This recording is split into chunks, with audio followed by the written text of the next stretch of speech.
Assalamualaikum warahmatullahi wabarakatuh. Bertemu bersama saya Muhammad Syarif Sadi. Mari kita simak channel saya berikut ini.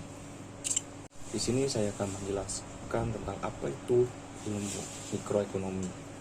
Pengertian ekonomi mikro adalah memiliki tujuan utama bagi perusahaan, yakni menganalisis pasar dan bagaimana mekanisme dalam membentuk harga yang relatif pada produk atau jasa.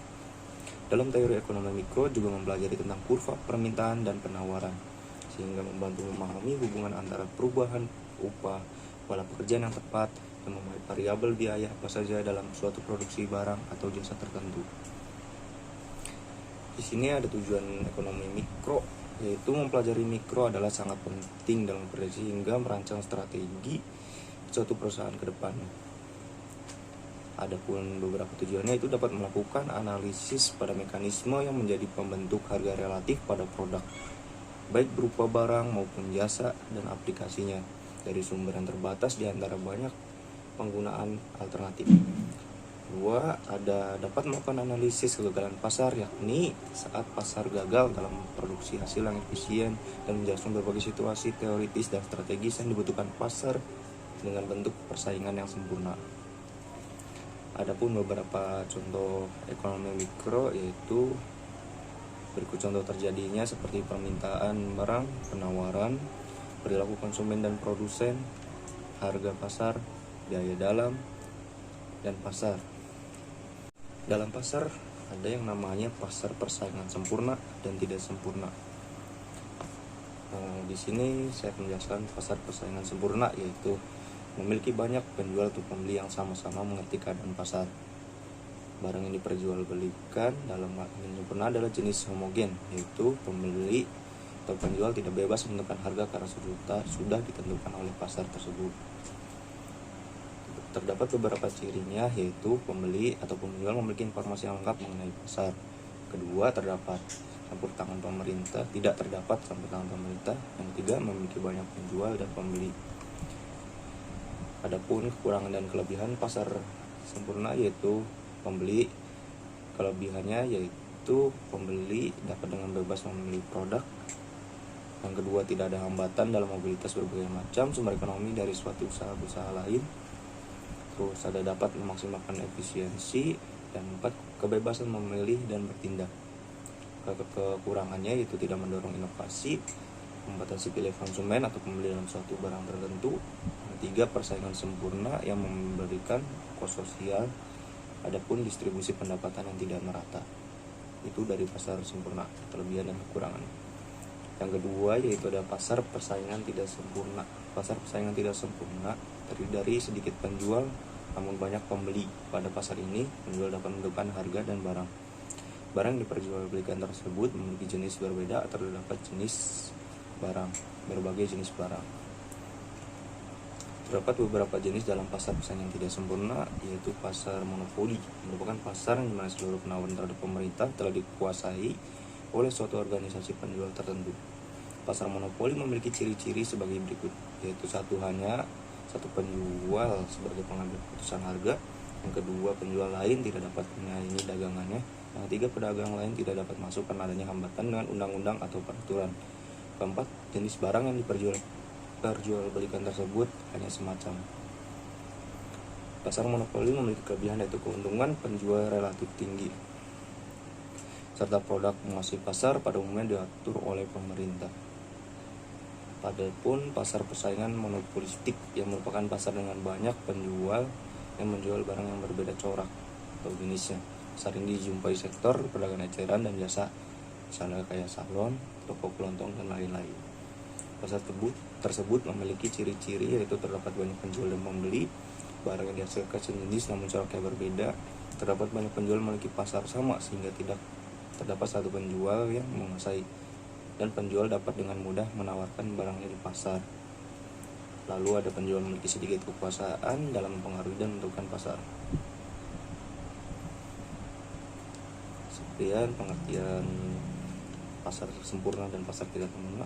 Lalu kita lanjut ke dampak COVID-19 terhadap sektor makanan.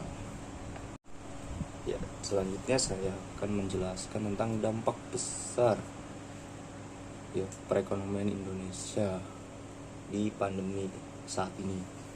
Itu salah satu yang terdampak adalah para pelaku usaha mikro atau usaha kecil atau yang sering kita sebut UMKM.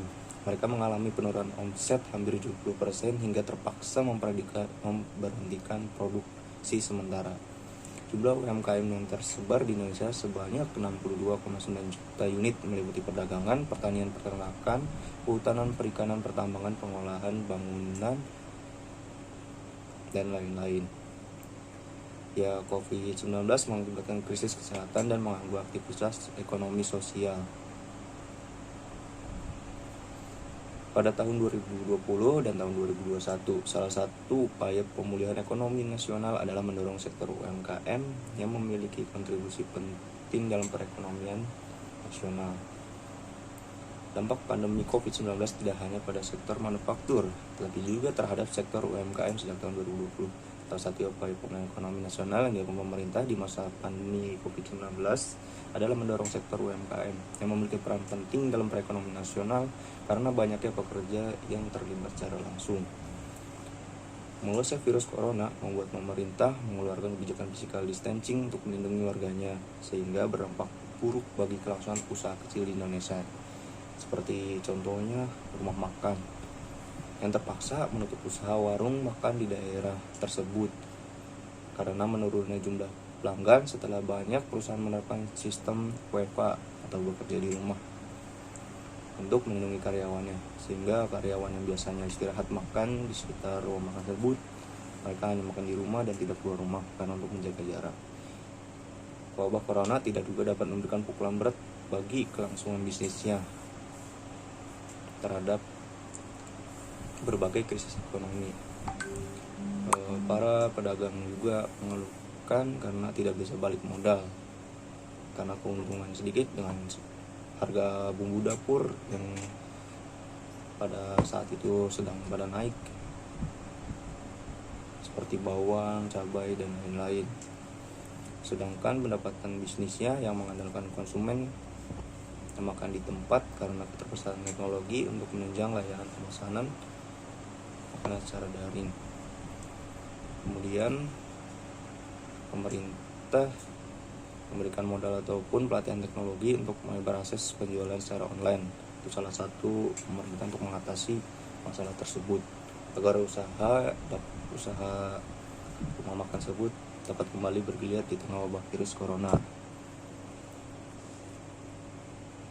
Berkembangnya UMKM di Indonesia tidak lepas dari faktor yang mendorong majunya pertumbuhan UMKM di Indonesia, diantaranya pemanfaatan sarana teknologi, informasi dan komunikasi, kemudian peminjaman modal usaha, dan menurunnya tarif PPh final.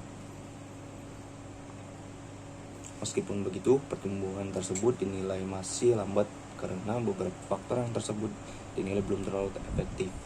Salah satunya di bagian perpajakan usaha. Di tengah perkembangan UMKM yang belum terlalu baik di awal tahun 2020, UMKM di Indonesia kembali diuji dengan munculnya wabah 19 di Indonesia.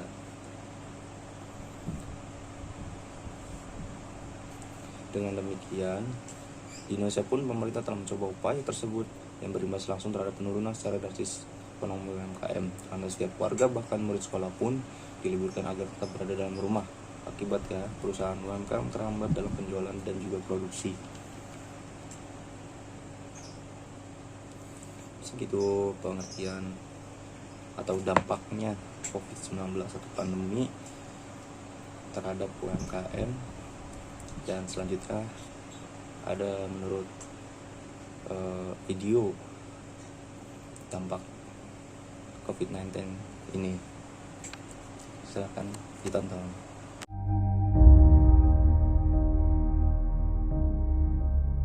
Dengan ibu siapa bu namanya? Ibu Arpani. Ibu Arpani. Asli mana bu? Magetan. Oh, asli Magetan. Iya. Berarti di sini merantau ya bu? Nah, Merantau. merantau. Oh, sudah berkeluarga bu? Sudah. Dari segi Nah. pendapatannya menurun atau Wah, stabil? ya, menurun banyak. Oh, menurun banyak. Wong bensin tuh biasanya itu 40 liter tuh habis. Jam 5, jam 6 habis. Kalau sekarang bu? Sekarang 40 liter ambil 1 Dream tuh isinya kan 40 liter. Ya. Nah, itu 5 hari lo belum habis. 5 hari belum habis. Belum habis.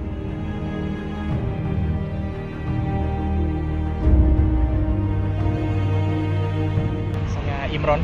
Imron. Iya. Sekarang umurnya berapa Pak? Umur 34. 34 ya. Sudah berkeluarga atau? Udah Mas. Anak berapa Pak? Anak 1 umur masih 14 bulan. 14 Cewek. bulan. Iya. Jualannya dari jam berapa sampai jam berapa Pak? Dari pagi. Kalau dulu jam 7 udah di jalan, sekarang jam 9, kadang jam 10. Kalau pagi nggak ada yang begini Mas. Dulu enak, orang kantoran kan jam 7 udah rame. Jadi jam 7 udah di sini, udah start. Jam 9 nyari uang 200 bisa. Penghasilan sehari-hari ibarat uang 100.000, sekarang tinggal 25 atau 20.000 lah. Drastis ya Pak? Iya, Terus gimana Pak? Apa cukup buat sehari-hari keluarga? kadang nggak cukup Mas. Kadang buat makan, saya totalan buat makan gitu masih kurang. Beberapa cuplikan video dari terjadinya dampak COVID-19 terhadap para pedagang kecil. Sekian video YouTube saya.